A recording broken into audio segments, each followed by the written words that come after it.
Nilanjana's book launch event. I have known Nilanjana for over 15 years now. More like 19, you forget. She can't count. She gets her numbers mixed. What a gem she is. Erudite yet fun-loving, extremely modest, and to top it all, has a heart of gold. Nilanjana, when you told me about this event, I was pretty surprised. No, I never doubted your ability to write. No, never.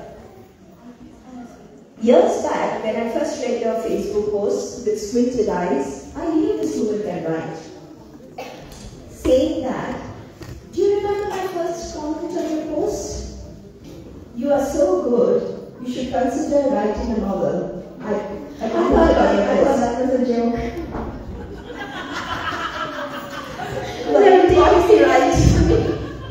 Never taken me seriously, honestly. Well, you're right, confession time. My comment might not have been solely based on how good you are as a writer. I was really struggling to read the tiny print on Facebook. So, thank you for the book. I can finally enjoy what you write. I always knew you would find a publisher very easily too. Wasn't surprised by that either. What actually surprised me was you could even hire a hall, order food, and get 100 people out of their homes on a cold Saturday afternoon to discuss a book they haven't even read. Well done, mate. There must be free food at the other end, right? You're right. Jokes apart, congratulations to you on your first publication. Thank you. I have read the book, and I can assure you, in your next book launch, you can even charge for the food. Sounds good to me. That brings me to the first question. What inspired you to write the book? That's kind of a no-brainer, isn't it? Anybody who's written a book has asked the question, why did you write the book? I wrote because I find writing cathartic. So when I write something down, it doesn't belong to me anymore. My troubles, my tribulations then belong to Molly, and that's how I find writing makes me feel. There have been periods in my life where I've written on everything. I've written on Tesco bills, I've written on petrol checks, I've written, when we go for visits, we get a visit summary, which is usually 3 sheets of A4 paper.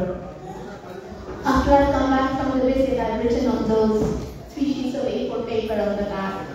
So there's something about writing something down which sort of gives you a different perspective, which gives you a certain distance from the fact. So you can kind of step back and look at it from a distance, and that has helped me a lot.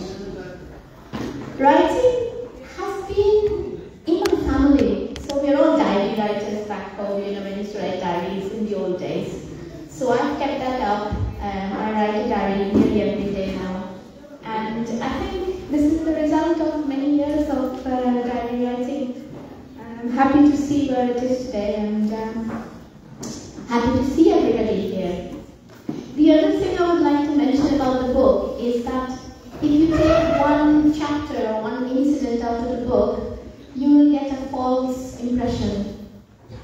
The book makes sense only in its entirety. To take out one chapter, one incident, would be interpreting a carpet by one thread. So if you take out one thread, that's not a carpet, is it? So please don't single out one chapter, one comment, or one incident and base your impressions of the book on that. Make sure you read it all first and then maybe you can decide. I'm absolutely sure everybody is dying to know who is Molly Little. This is a nice question, and Molly is my doppelganger. And when I say doppelganger, I also think of how many German words we use nowadays. So there's smorgasbord, there's blitzkrieg, and even the German is not spoken a lot. We tend to use a lot of German words. And so doppelganger means my twin, my alter ego, something like that. So I like Molly because she gets to do what I never got to do. She gets to say the things I never got to say. So when there was an argument, if I never got to say say what I wanted, but Molly gets to do that. She's also a very positive person. She chooses happiness over sadness. She chooses friends over loneliness. And she chooses hope over despair. Molly has continued to be my friend and confidant.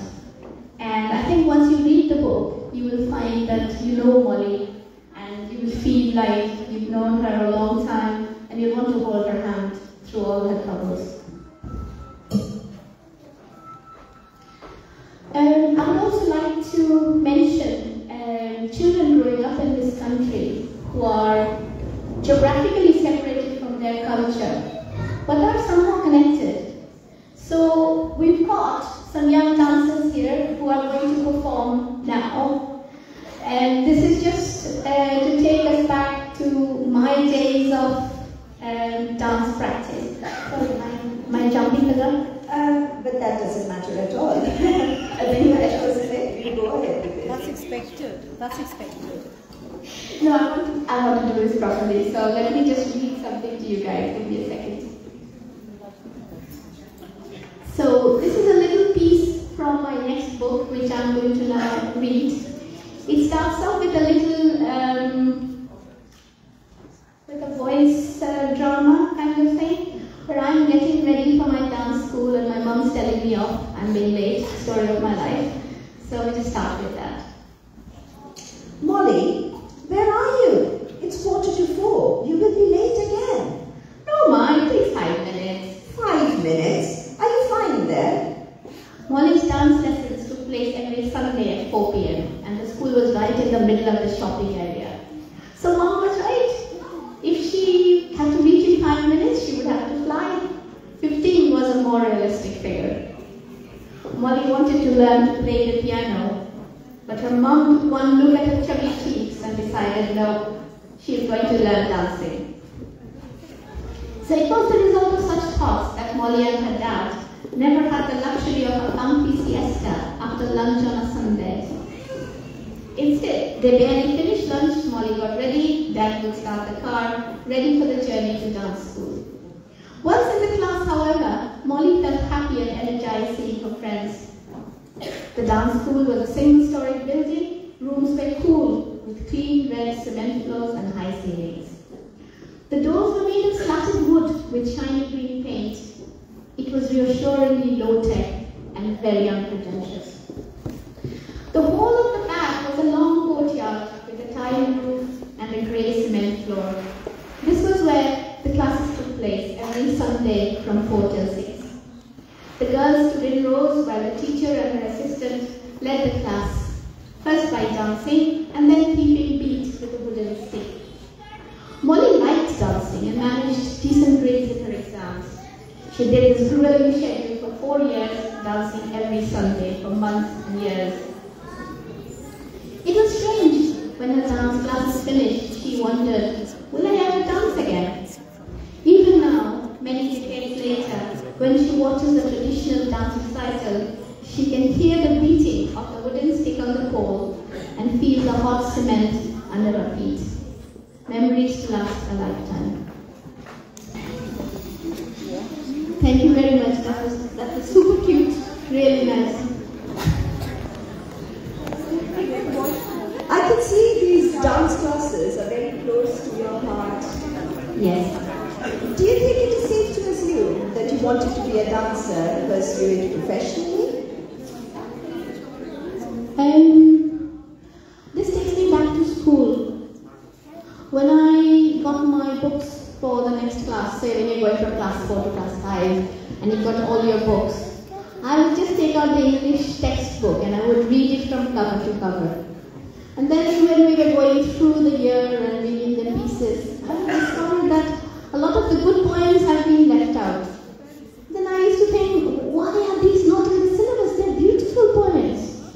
And then again I thought that if they are in the syllabus, they are going to be dissected and dissected and dissected until there is nothing left in them. Say for example, behold her single in the field. Why did the poet say behold her? He just wanted to say behold her, that's fine. But no, we can't let it go at that. We've got to analyze it and dissect it and, we're going to keep writing about it until there is no beauty left. So in a way, I think I was happy that they were not in the syllabus. So they continued to be poetry. And I think you know what I'm saying now, that I wanted to be a poet. And these were very early days, and my brother was my main critique and my main confidant. So I used to write in the school magazine, bits and bats and things like that. And then I used to show my brother my poetry. How good do you think? Do you think it's good? My brother, who's a full 2 years younger than me, pretends to be my older brother. You know how brothers are. He took one look at the poetry and he said, "No good, poetry is not your forte. You should try writing prose." So I was very serious. I said, okay, he thinks I should write prose. That's fine. I continued writing prose from that. So, yeah, wanted to be a poet, but ended up being a prose writer. Never too late. I suppose. I wanted to present one of my favorite poems, a poem by Wilfred Owen. So Wilfred Owen was one of those poets who brought reality in the time of war into poetry. Before this, poetry was about flowers and clouds and lakes and beautiful maidens in castles and people rescuing them and things. Wilfred Owen came in when the First World War was going on and told people that war was horrible business. It wasn't chivalrous, it wasn't anything that it was bound up to be. So this is Anthem for Doomed Youth by Wilfred Owen. What passing bells for those who die as cattle? Only the monstrous anger of the guns, only the stuttering rifles' rapid rattle can batter out their hasty orisons. No mockeries now for them, nor prayers, nor bells, nor any voice of mourning, save the choirs, the shrill, demented choirs of wailing shells, and bugles calling for them from sad shires. What candles may be held to speed them all, not in the hands of boys, but in their eyes, shall shine the holy glimmers of goodbyes. The pallor of girls' brows shall be their pall, their flowers the tenderness of patient minds, and each slow dusk a drawing down of blinds.